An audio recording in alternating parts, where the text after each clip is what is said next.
The scent of my wedding bouquet, a dizzying mix of gardenias and peonies, still clung to the air in our penthouse.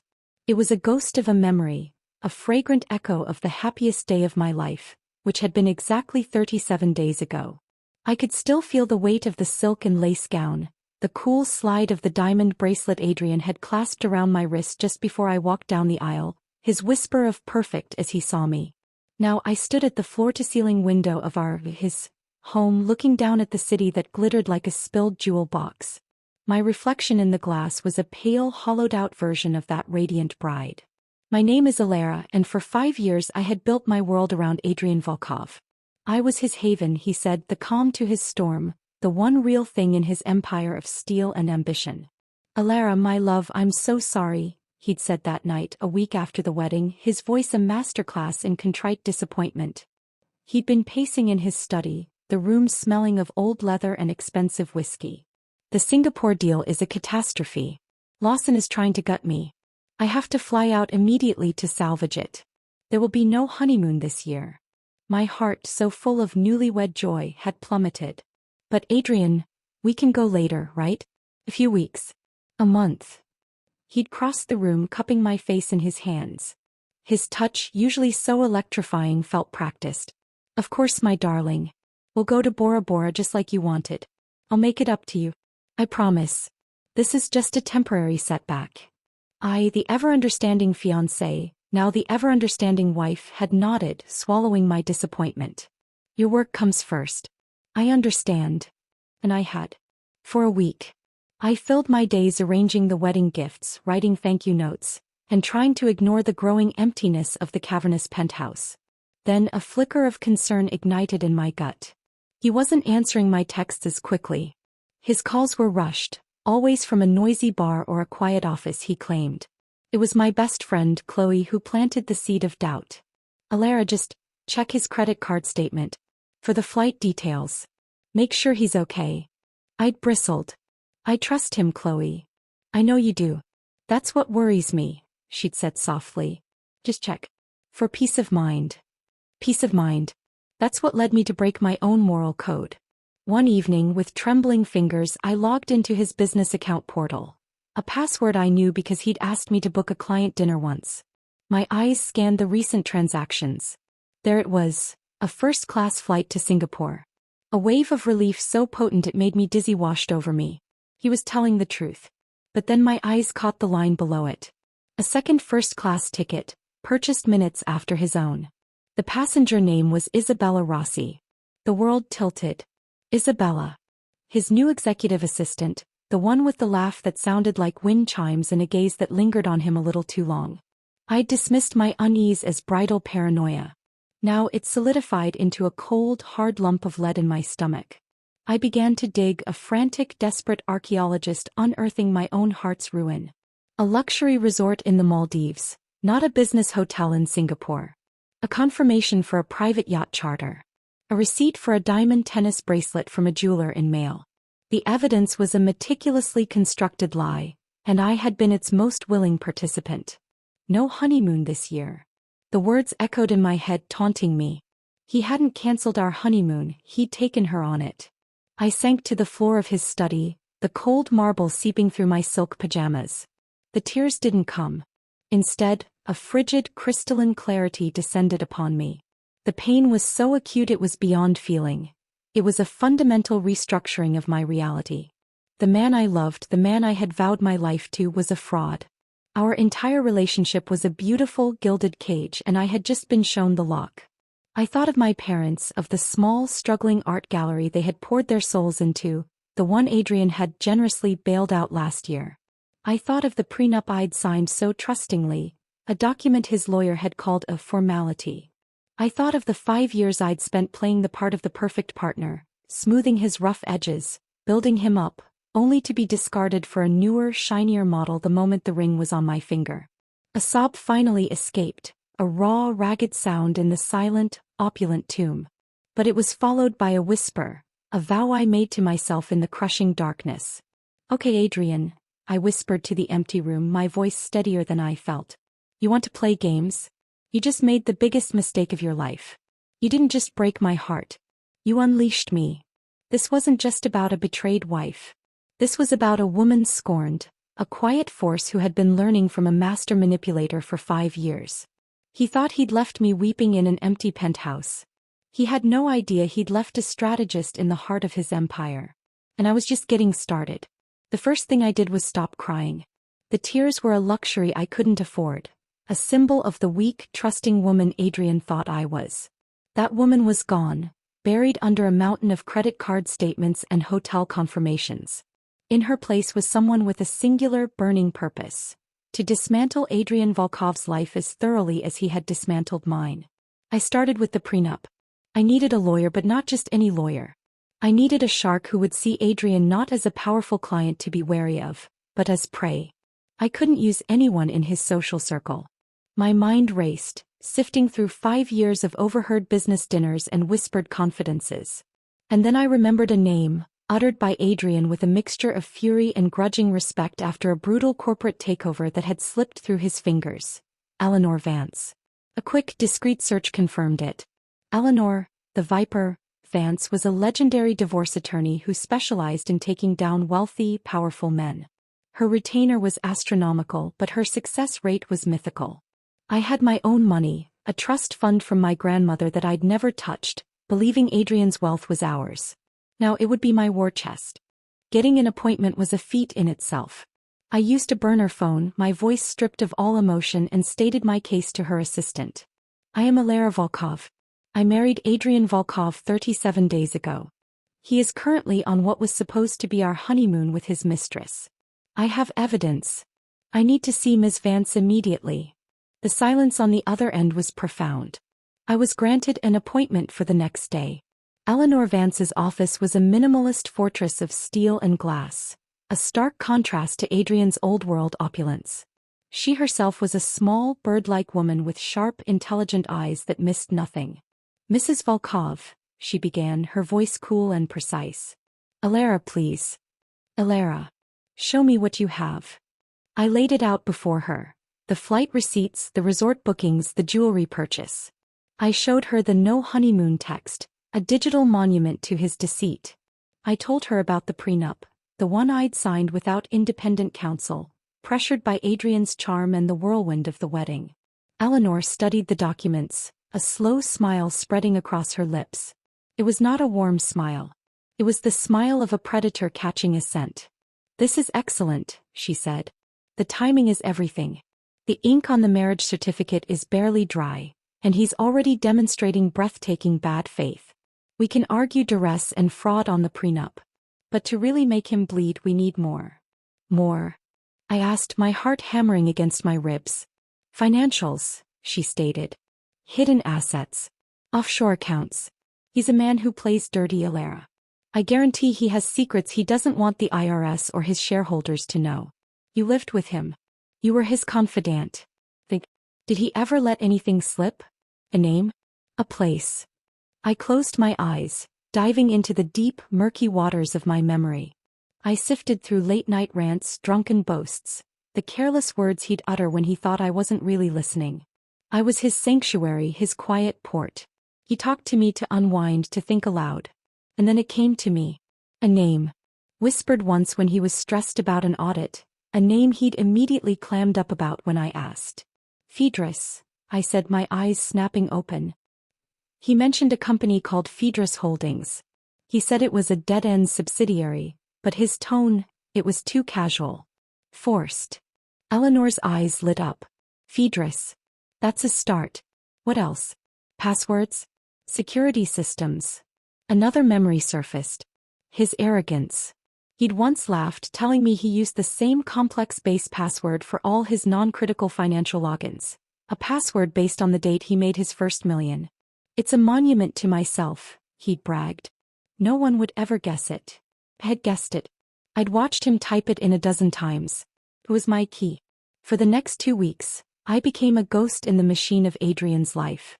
While he sipped champagne on a white sand beach with Isabella, I was in his study, my laptop open, a cold cup of tea forgotten beside me. Using his base password and a little social engineering, I accessed everything. His cloud storage filled with scanned documents. His email archives. I found the Phaedrus Holdings files. A shell company in the Caymans, a river of money flowing from his main corporation into it, disguised as consulting fees and operational costs. It was a slush fund, a way to hide millions from taxes and, undoubtedly, from me. I found more.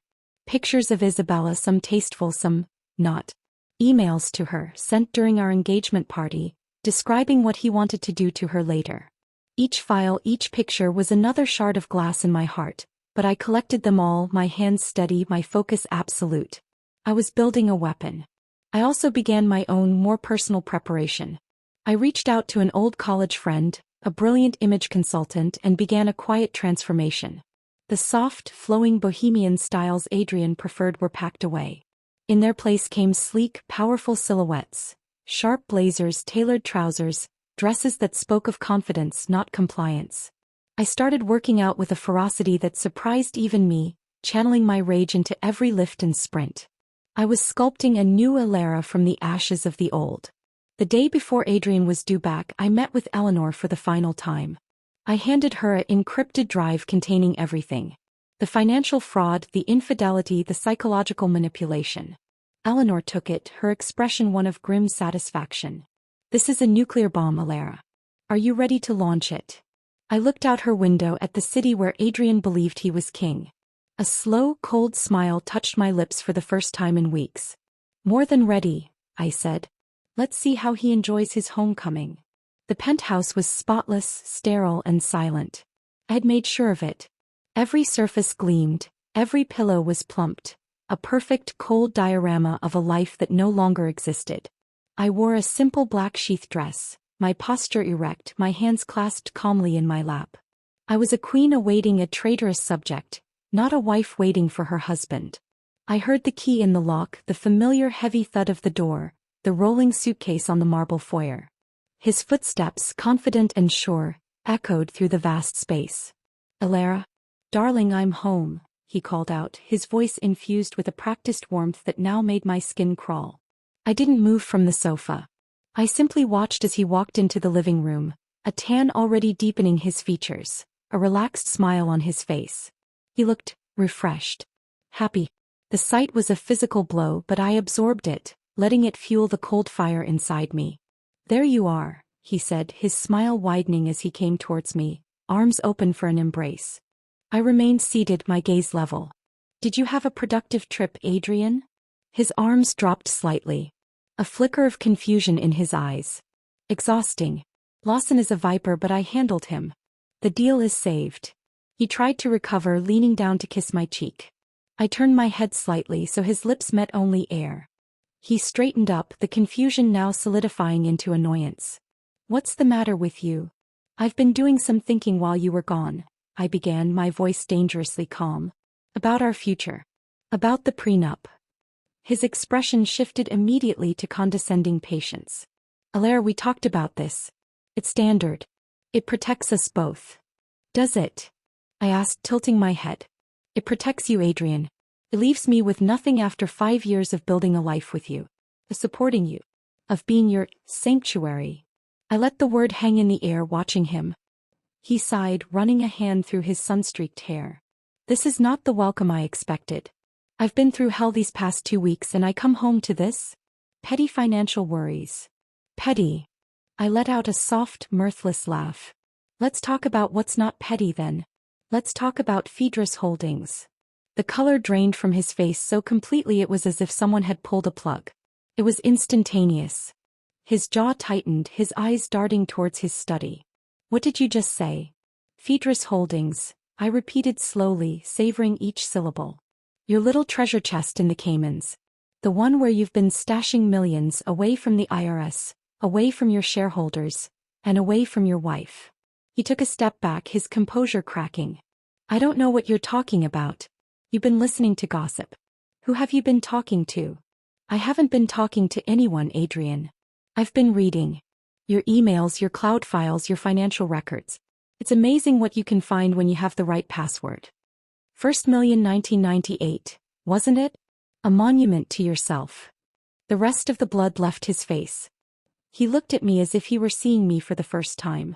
The quiet, artistic Alara, the woman who cared more about color palettes than corporate portfolios, was gone. In her place was a stranger with eyes of ice and a voice that could cut diamond. "You had no right," he sputtered, rage beginning to boil behind the shock. "I had every right," I countered, my voice rising for the first time. "You gave me the right when you took your mistress on our honeymoon." The words exploded in the silent room. The charade was over. The truth lay between us, ugly and undeniable. He was silent for a long moment, his mind racing, recalculating. I could see the wheels turning, the shift from husband to CEO, from lover to litigator. "Whatever you think you have, it's nothing. You breach my privacy. It's inadmissible. You have no proof of anything." "Oh, but I do," I said softly. I reached for the manila folder on the coffee table that had been sitting there, waiting. I opened it and slid the first photograph across the polished surface. It was a picture of him and Isabella on the yacht, his arm around her waist, her head on his shoulder, both of them laughing.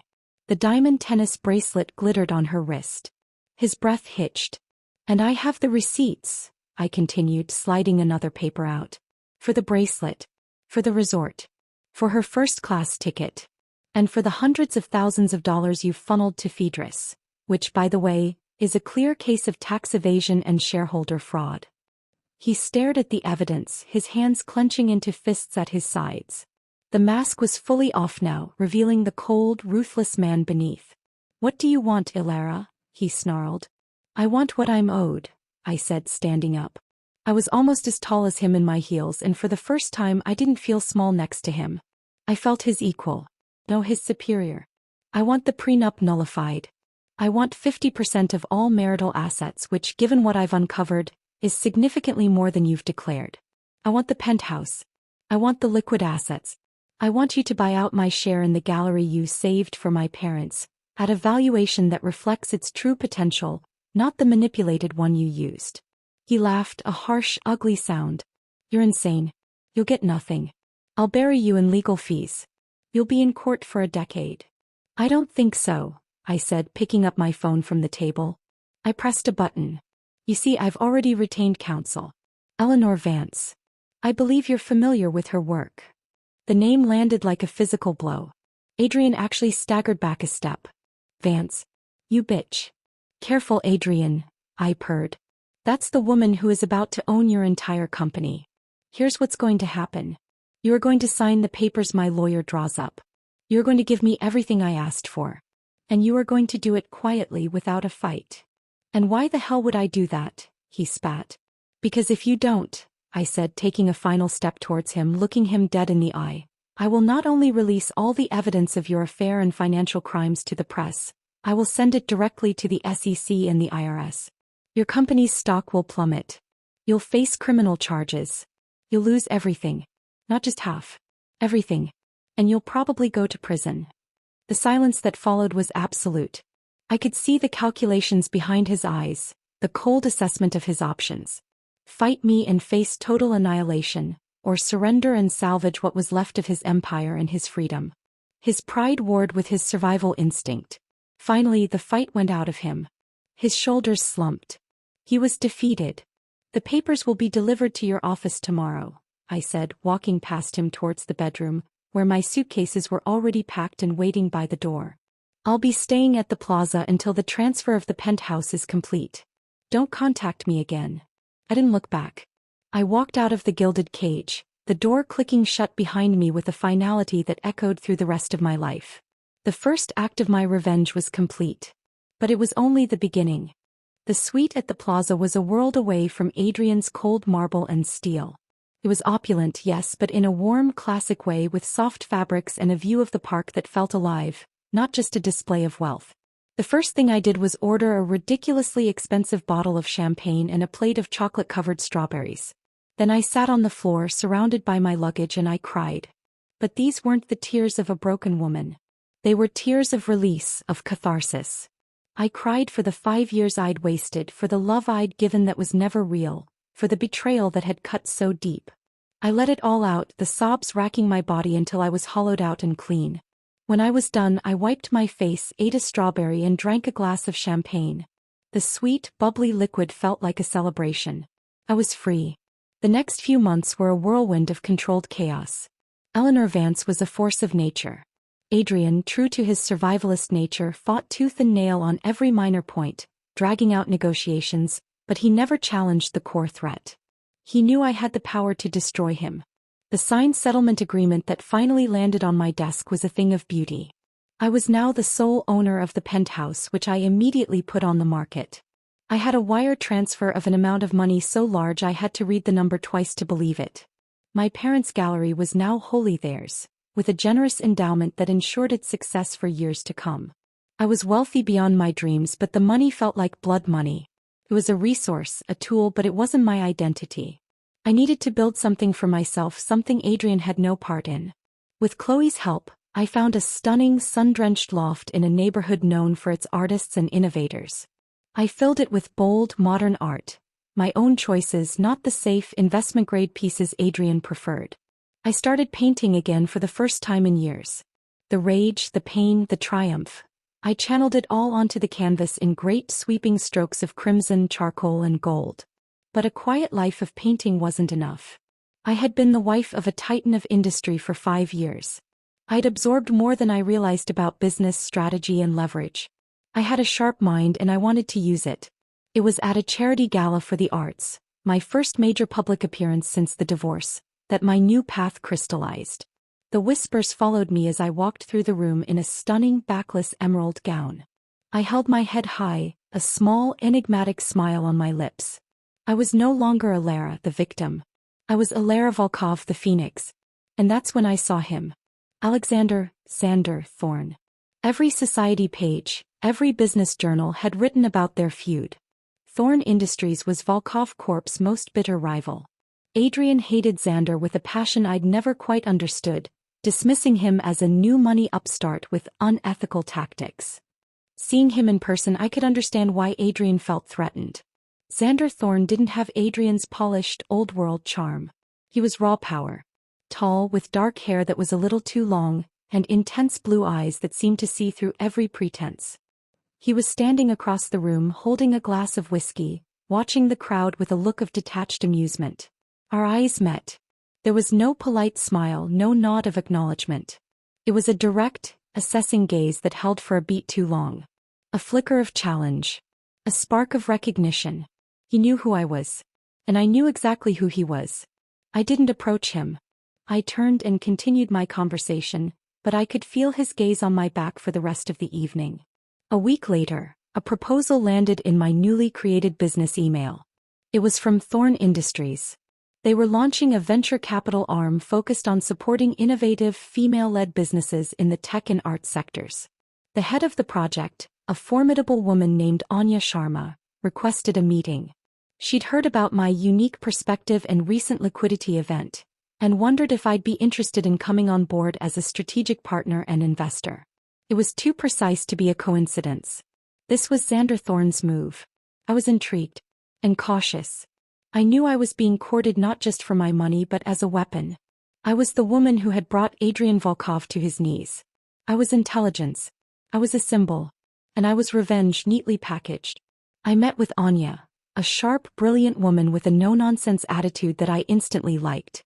The project was legitimate, ambitious, and exactly the kind of meaningful work I wanted to do. It was about empowering others, about building something new, not just managing old wealth. I have to ask, I said towards the end of our meeting, how much of this interest is because of my business potential and how much is because of my last name? Anya smiled, a genuine, shrewd expression. Xander said you'd ask that. He said to tell you, 50% because you're Alara Volkov. 50% because you're just Alara. The question is, which half interests you more? A slow smile spread across my face. It was the perfect answer. He wasn't hiding his motives, but he was also acknowledging me as an individual. It was a gamble, aligning myself with Adrian's enemy. It would be seen as the ultimate betrayal. It would drive him insane. And that, I had to admit, was a not insignificant part of the appeal. I took the meeting with Xander Thorne. It was held in his office, a space that was the antithesis of Adrian's. It was all exposed brick, industrial lighting, and live-edge wood desks. Felt like a workshop, a place where things were built, not just managed. He stood as I entered. Alara, he said, his voice a low rumble. He didn't offer a hand, just gestured to a comfortable-looking chair. "Thank you for coming."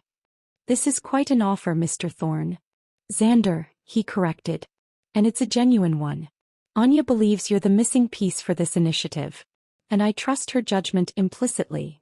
"And what do you believe?" I asked, meeting his gaze directly. He leaned back, studying me. "I believe Adrian Volkov is a fool. I've known that for years.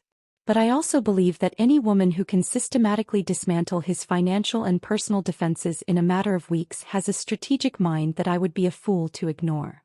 He was direct. Blunt. It was refreshing. "We have a common adversary," I said carefully. "We have a common appreciation for seeing a corrupt structure torn down," he countered. "Don't mistake this for a simple vendetta, Alara. This," he gestured between us, "is about building an empire he can't touch. Are you in?" I looked at him, this man who represented everything Adrian despised. He was offering me a partnership, a purpose, and a front-row seat to Adrian's continued downfall. It was dangerous. It was exhilarating. I thought of the lonely penthouse, the hollow victory of the settlement, the quiet life of a painter. Then I thought of building something powerful, of using my mind, of standing next to a man who saw my strength as an asset, not a threat. I extended my hand.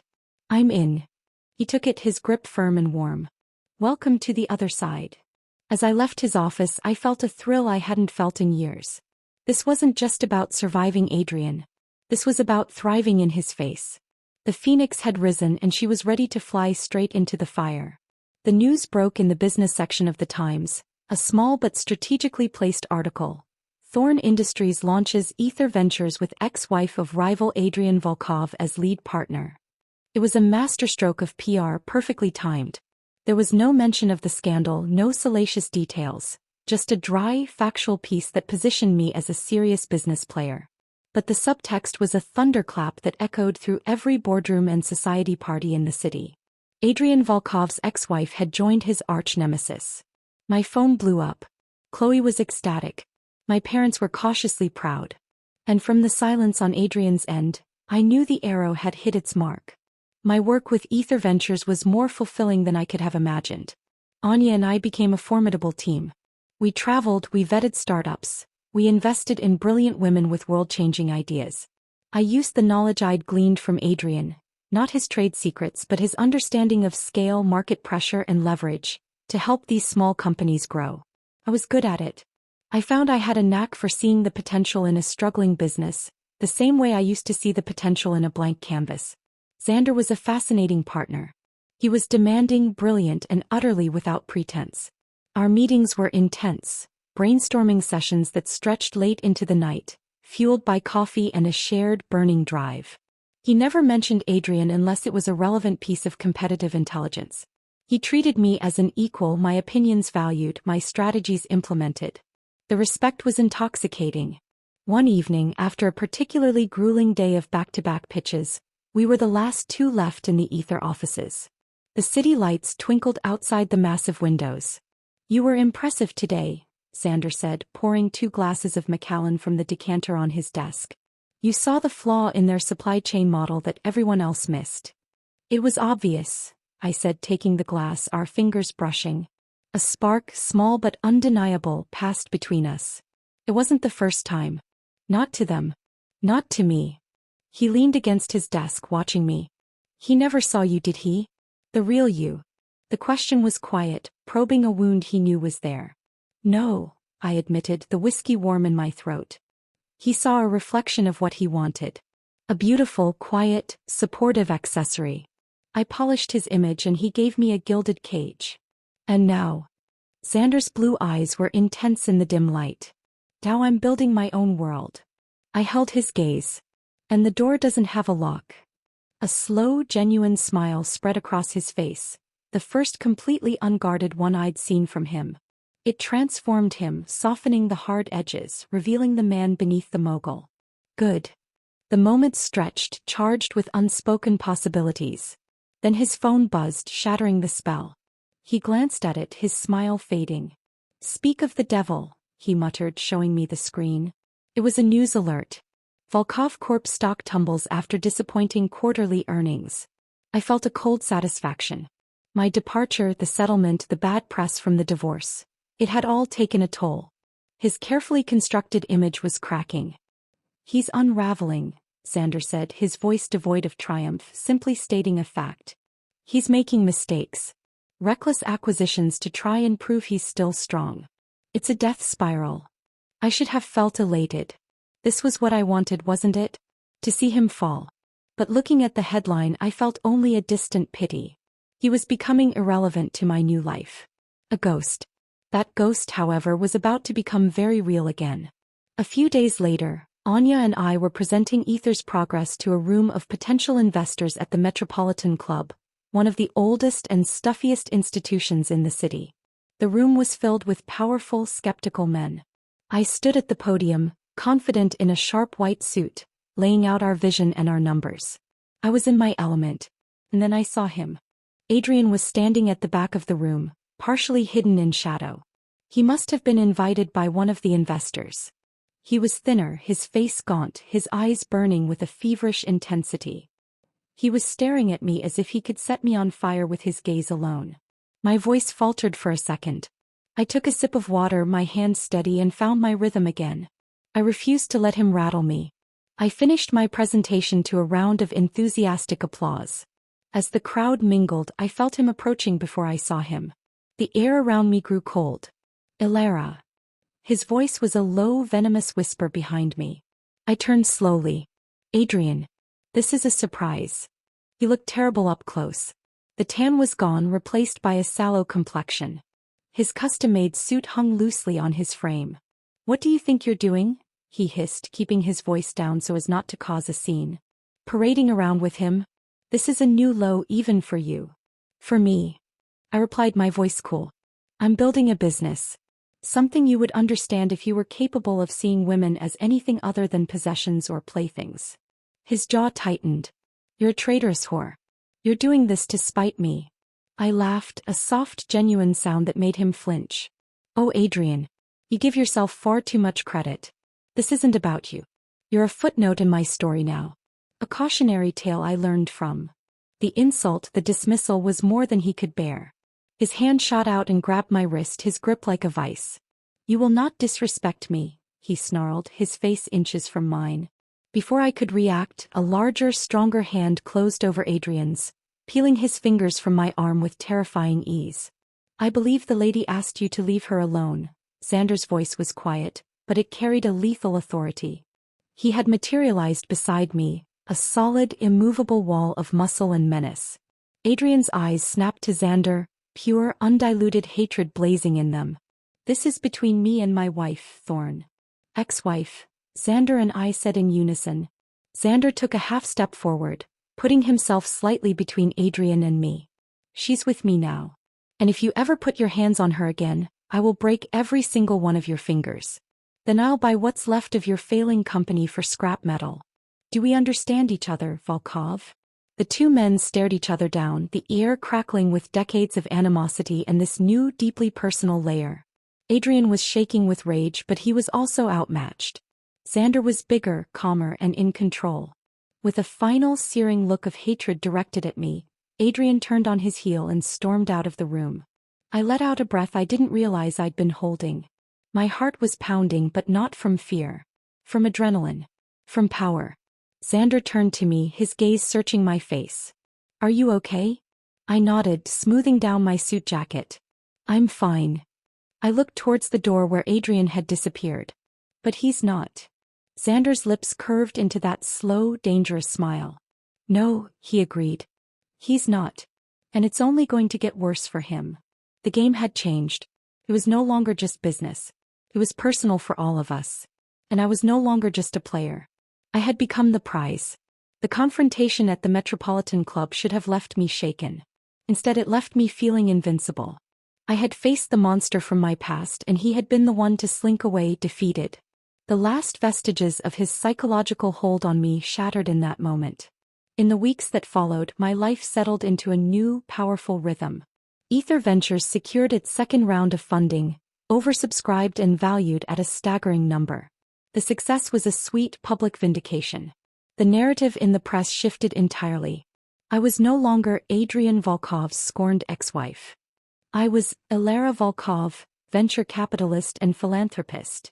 My relationship with Xander deepened, evolving from a partnership of convenience into something real and terrifyingly profound.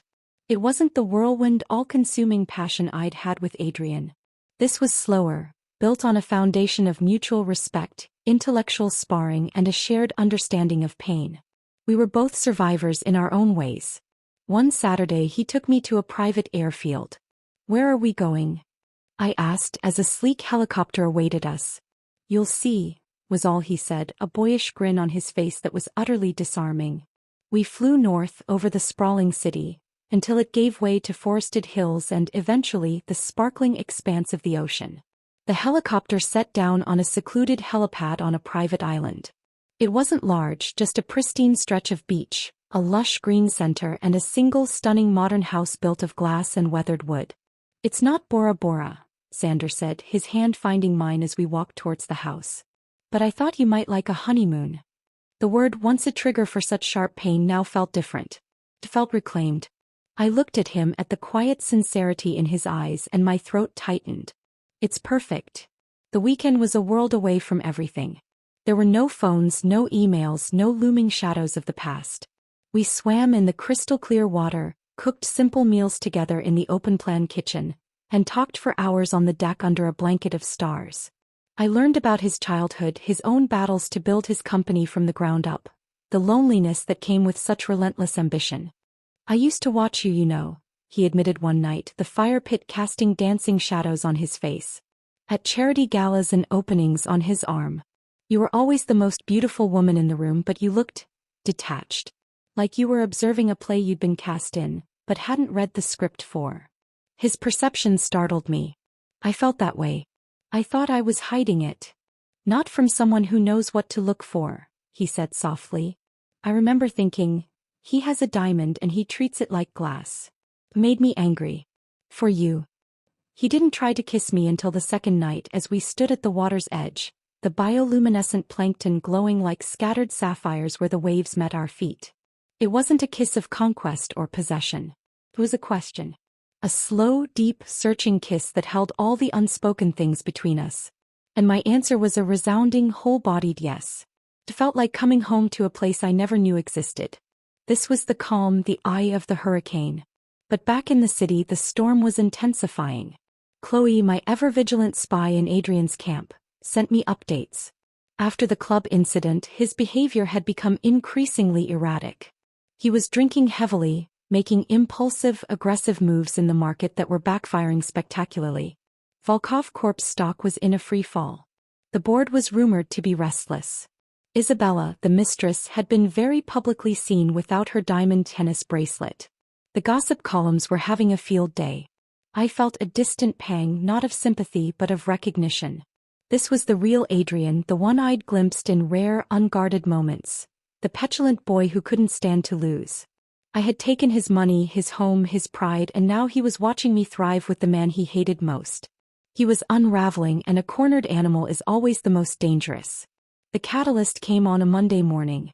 I was in my office at Ether reviewing a pitch deck when my assistant's voice came over the intercom, tense and high. "Ilara, there's a Mr. Volkov here to see you. He's insistent." Before I could respond, my office door flew open. Adrian stood there, his suit rumpled, his eyes bloodshot. He looked like he hadn't slept in days. "We need to talk." "Alone," he snarled, glaring at my assistant, who shrank back. "It's all right, Maya," I said, my voice calm. I leaned back in my chair, steepling my fingers. "You can leave us, Adrian. We have nothing to say to each other that hasn't already been said through our lawyers." He slammed the door shut, the glass wall shuddering. "This ends now, Ilara. This little charade with Thorne. You will resign from Ether. You will publicly disavow him. You will return the money you stole from me." Actually laughed. "Stole? That money was a settlement, Adrian. Legally binding. And I'm not resigning. I'm building something. Something you could never understand because it's not just about accumulating wealth. It's about creating value for others." "Spare me the philanthropic bullshit," he roared, pounding his fist on my desk. "This is about you trying to destroy me. You've been poisoning him against me, feeding him secrets. I haven't given Xander a single piece of proprietary information from your company, I said, my voice dropping to a deadly quiet. I didn't need to. You're destroying yourself. Your arrogance, your recklessness, it's all you. I just had the front row seat to finally see it. He leaned forward, his face contorted with a malice so pure it was almost fascinating. You think you've won? You think that thug loves you? He's using you the same way I did. You're a pawn in his game, a pretty little weapon to point at me. The moment you're no longer useful, he'll discard you. Just like I did. His words were meant to wound, to plant seeds of doubt. But they landed on barren soil. I knew the difference now. I knew what it felt like to be truly seen, to be valued for my mind and my strength. You're wrong, I said, standing up. The difference between you and Xander is that he sees me as an equal. You only ever saw me as a reflection of yourself. A beautiful object to be owned. That's why you lost me. And that's why you're going to lose everything else. Now get out of my office before I call security and have you thrown out. Again. For a long moment he just stared at me, his chest heaving. The hatred in his eyes was a living thing. I saw the moment he realized there was no coming back, no manipulation left that would work. I was truly, completely lost to him. This isn't over, he whispered, the threat hanging in the air like a poison gas. Oh, I think it is, I replied, picking up my phone and pressing a button for security. He left without another word, but the damage was done. Not to me but to him. That final, desperate confrontation had broken something in him for good. He was no longer just a business rival, he was a man possessed. And I knew with a cold certainty that the calm was over. The storm was about to break. The annual Innovators Gala was the social event of the season for the tech and finance worlds. It was a sea of black tie and designer gowns, where billion-dollar deals were whispered over champagne flutes. This year it was also a stage. Xander and I were to be the guests of honor, receiving a joint award for Ether Ventures' impact on the startup ecosystem. It was the ultimate public ratification of our partnership, both professional and personal. And we both knew Adrian would be there. He was a patron of the museum hosting the event. There was no way his pride would allow him to stay away. I chose my weapon for the evening with care. A gown of liquid mercury silk that draped and clung to my body in a way that was both elegant and fiercely sensual. It was backless, plunging, and it shimmered with every movement, catching the light and refusing to be ignored. My hair was swept up in an intricate knot, and around my neck, I wore a stunning Art Deco diamond necklace Xander had given me the night before. A trophy for my champion, he'd whispered as he fastened it. When he saw me, his breath caught. Alara, you look like I'm about to win? I finished, a slow, confident smile spreading across my lips. Like a queen, he corrected, his eyes dark with admiration and something deeper, something that made my heart stutter. He looked devastatingly handsome in his classic tuxedo, a stark contrast to Adrian's flashier style. We arrived to a symphony of flashing cameras. The whispers were audible as we walked the red carpet, his hand a steady, possessive warmth on the small of my back. We were the story of the night, the triumphant phoenix and the king who had given her his throne. Inside the soaring, art-filled atrium, I felt his presence before I saw him. Adrian was standing with a small group of sycophants, a glass of amber liquor in his hand. He was watching us, his expression a rigid mask of contempt that couldn't quite hide the devastation beneath. Isabella was nowhere to be seen. Xander's hand tightened slightly on my back. Steady, he murmured, his voice for my ears only. Remember, he's already lost. We're just here to collect. I nodded, taking a flute of champagne from a passing waiter. I felt a strange sense of peace. This wasn't about revenge anymore. This was about celebration. The evening proceeded with speeches and awards. When our names were called, the applause was thunderous. We walked on stage together, a united front. Xander gave a gracious speech, deflecting all praise onto me and Anya. The vision and the heart of Ether belongs to Alara, he said, his gaze finding mine in the crowd. My role was simply to recognize genius and get out of the way. The room erupted in applause again. I was glowing not from the spotlight but from the validation, from the sheer rightness of standing next to this man, in this life I had built for myself. After we accepted the award, we mingled. We were the center of a gravitational pull, everyone wanting to congratulate us, to be near us. At one point as we moved through the crowd, our path inevitably crossed Adrian's. He was alone now, his group having dispersed. He looked isolated, a statue of bitterness in the midst of the celebration. Volkov, Xander said, his tone neutral, a simple acknowledgement. Adrian ignored him completely. His eyes were locked on me, burning with a desperate final hunger. Elara, he said, his voice rough. You look successful. Thank you, Adrian, I replied, my voice sweet as poison. I am. His mask cracked. This is all a show. This happiness. It's for my benefit, isn't it? Xander started to speak, but I placed a gentle hand on his arm, silencing him. This was my fight to finish. No, Adrian, I said, my voice soft but carrying a devastating finality. You stopped being a factor in my happiness the moment I realized my own worth. What you're seeing isn't a performance. It's my life. A life I built without you and in spite of you. I saw the words land, each one a bullet finding its mark. He flinched. His eyes darted between Xander and me, taking in the easy way we stood together, the protective tilt of Xander's body toward mine, the genuine love and pride in Xander's eyes when he looked at me, a look Adrian had never, ever been capable of. Something in him finally snapped. The carefully constructed control he'd maintained his entire life shattered into a million pieces. His face twisted into a grotesque mask of rage and grief. You, he roared, the sound cutting through the polite chatter of the gala, silencing the string quartet. He was pointing a trembling finger at Xander, but his eyes were wild, unfocused. You did this. You turned her against me. You stole what was mine. The entire room froze. 1,000 eyes turned to us. You could have heard a pin drop. She was never yours to own, Adrian, Xander said, his voice low and dangerously calm. He moved slightly, putting himself more fully in front of me. She chose you and then she chose to leave you. He chose me. It's called free will. You should try respecting it sometime. But Adrian was beyond reason. The public humiliation, the financial ruin, the loss. It was all too much. With a guttural cry that was more animal than man, he lunged. It wasn't a calculated punch. It was a wild, flailing charge, fueled by pure, unadulterated madness. Xander was ready. He didn't throw a punch. He simply sidestepped the lunge with the grace of a matador, using Adrian's own momentum to send him stumbling past, crashing headlong into a towering ice sculpture of the museum's logo. The sound was horrific, a sickening crunch of crystallized ice and bone, followed by the shattering of the sculpture as it hit the marble floor. Adrian lay amidst the wreckage, moaning, a trickle of blood tracing a path from his hairline down his temple. The scene was one of utter, complete destruction. Security swarmed in, hauling a dazed, broken Adrian to his feet. He was sobbing now, great, heaving sobs of utter defeat, his tuxedo stained and wet. As they dragged him away, his head lolled back and his eyes found mine one last time. They were empty. The fire was gone, replaced by the hollow, shattered glass of a man who had truly lost everything.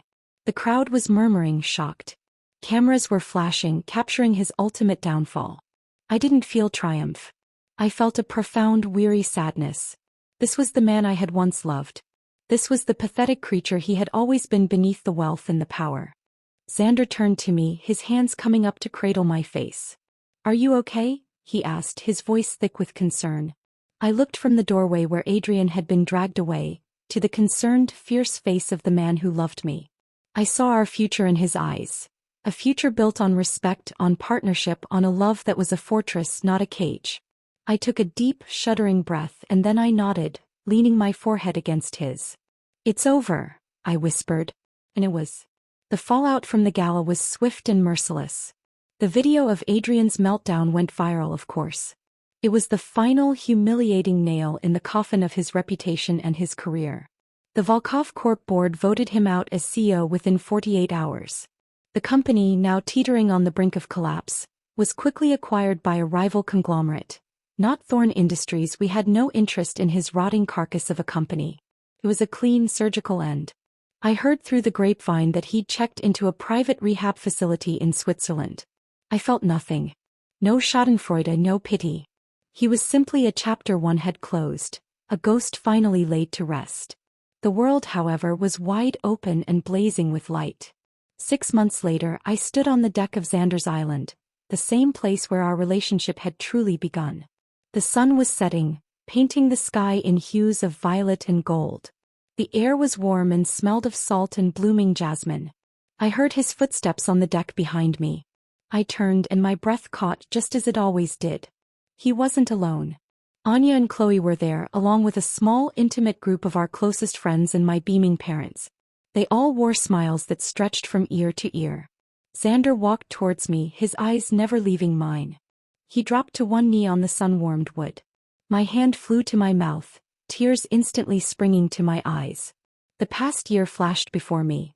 The pain, the betrayal, the fierce reclamation of my soul, and the slow, beautiful unfolding of this profound love. "Ilara," he began, his voice steady but filled with a depth of emotion that made my heart ache with joy. "The first time I saw you, you were a beautiful dream trapped in a gilded cage. Then I saw you become a warrior, a force of nature who took her pain and forged it into power and purpose. And then, you became my partner, my best friend, the love of my life." He opened a small velvet box. The ring inside was not a cold, perfect diamond like the one Adrian had given me. It was a unique, breathtaking piece. A central raw-cut emerald, the color of my gown from the gala, the color of new beginnings, surrounded by fiery yellow diamonds. It was strong, unique, and utterly perfect for me. "You are my equal in every way. You're my future. Will you do me the extraordinary honor of becoming my wife?" There were no games. No calculations. No hidden clauses. It was just him offering me his whole heart, asking for mine in return. The tears spilled over, tracing happy paths down my cheeks. I looked at this man who had seen the broken pieces of me and, instead of trying to put them back together the way they were, had helped me create a new, more beautiful mosaic. "Yes," I whispered, my voice choked with emotion. Then louder, filled with all the certainty in my soul. "Yes, Xander. 1,000 times yes." He slid the ring onto my finger, a perfect fit, and stood, sweeping me into his arms and spinning me around as our friends and family cheered. He kissed me then, a kiss of promise, of passion, of a future so bright it almost hurt to look at. Later, as we celebrated with champagne and laughter under the starry sky, I pulled him aside. "You know," I said, leaning my head against his shoulder as we looked out at the dark, gentle ocean. "He said you were just using me. That I was a pawn." Xander went still. He turned me to face him, his expression deadly serious. "Ilara, look at me. What we have, this company we've built, this life, it's real. You are the best thing that has ever happened to me. Not because of what you did to him, but because of who you are." "I know," I said, and I truly did. I said it not because I doubt it, but because I want you to know. My yes has nothing to do with revenge or proving a point. It has everything to do with this." I took his hand and placed it over my heart, which was beating a steady, joyous rhythm. "With us." He smiled, that slow, transformative smile that was for me and me alone. "I know." He kissed my forehead. "So, Mrs. Thornby, where should we go on our honeymoon?" I laughed, a free, happy sound that echoed over the water. I thought of the lonely bride staring out a penthouse window, believing her life was over. I thought of the furious woman methodically planning her escape. I thought of the phoenix rising from the ashes, stronger and more brilliant than before. I looked up at the man I loved, at the ring on my finger that symbolized not a cage but a partnership. "A new beginning. Anywhere," I said, stretching up to kiss him. "As long as it's with you." The end.